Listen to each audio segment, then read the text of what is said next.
এখানে যদি রাজীবের ব্যাপার আপনারা যাচাই বাছাই করেন, কেউ বলে রাজীব ইন্ডিয়ার রয়, কেউ বলে পাকিস্তানের রয়, কেউ বলে রাজীব এরকম এরকম।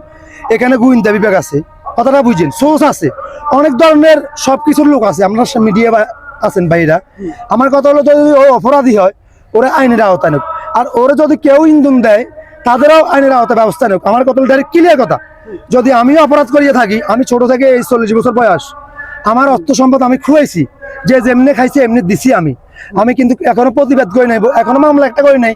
এই যে আমার টাকা খাইছে, এই আমার ব্যবসা খাইছে, আমি একজন ডিপ্লোমা ইঞ্জিনিয়ার, আমি ওয়ার্ল্ডিং এর কাজ জানি, মেকানিক্যাল আমি আপনারা বলতেছি, কিন্তু আমি আল্লাহ রাসূলের উপরে ছাড়াই দিছি। কেন ছাড়াই দিছি বলেন?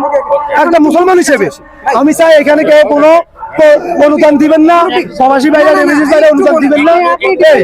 ধর্মীয় কাজের জন্য মসজিদ করা, আর কোনো ব্যবসার জন্য মসজিদ না, কোনো দখলকারীর জন্য মসজিদ না, ঠিক আছে? এখানে মুসলিমরা সবাই নামাজ পড়বে, এটাই হলো ধর্মের কাজ, আর অন্য কোনো পান্তা নেই। আচ্ছা, এখানে যদি স্বার্থ বা লাভের জন্য করে, এটা বিলকুল হারাম। এখানে মসজিদ তো বিনা স্বার্থে যদি করে, যদি সরকার যদি বলে যে না এটা বিনা স্বার্থে মসজিদ, না মুসলিমরা আসে পাশে মসজিদ সরকার তৈরি করছে, এখানে যদি সরকার বলে যে এটা যদি পাঞ্জাখানা যদি মুসলিমরা অনেক সময় ঘুরতে আসে, যদি নামাজ পড়তে চাইলো, তার জন্য তো ভাইরাল হওয়ার জন্য বা স্বার্থের জন্য বা লাভের জন্য, এটা তো বিলকুল হারাম। ঠিক আছে, সরকার ভাবে পাঞ্জাখানায় থাক, তাহলে তারা কেন হচ্ছে গণস্বাক্ষর নিচ্ছে স্থায়ী মসজিদ করার জন্য? তারা গণস্বাক্ষর নিচ্ছে, তারাই নিচ্ছে। আমার কাছে ফুটেজ আছে, আমি চাইলে আপনাকে দেখাতে পারবো যে তারা এখানে বসে গণস্বাক্ষর নিচ্ছে। আমি নিজেও দিছি, মিথ্যাটা বলি লাভ কি?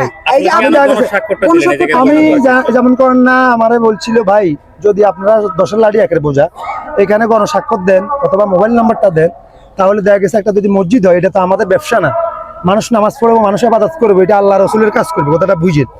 এখন আমি দেখা গেছে আল্লাহর দিকে এনে দিছি, আমি ওনাদের কিন্তু লোভে না, ওনারা লাভ করবো ওগুলোর দিনে, কি জন্য দিনে? আমি একটা মুসলমান হিসাবে আমার একটা, যদি আমি এখানে গণস্বাক্ষর দিলে একটা যদি চড়াং হয় না, একটা কিছু একটা মসজিদ হইলে হয়, তাহলে দেখা গেছে আমি সব পাবো, সবটা এতটুকুই। আর এখানে কোনো টাকা পয়সা, আমি এখানে শুয়ে থাকতাম না, বসে থাকতাম না, এতটুকু আপনাদের সাথে শেষ।